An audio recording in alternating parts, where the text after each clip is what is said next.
dari 100 tokoh yang berpengaruh di dunia ini yang berhasil, dia meletakkan Nabi Muhammad di nomor wahid, nomor 1 Pak. Ini enggak orang Islam tuh.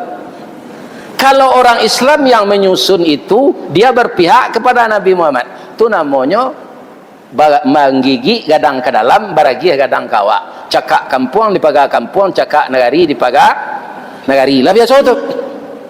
Ini orang di luar Islam yang mengakui keberhasilan Nabi. Dari 100 tokoh, Nabi nomor 1. Ada orang Indonesia Pak, karena ada Pak namanya Arswendo.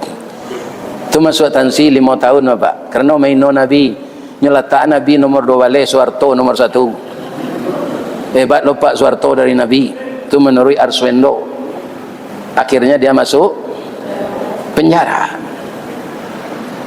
Jadi Nabi jangan coba maino-ino, ndak kini besok pastikan naik. Kenapa? Nabi itu kekasih Allah.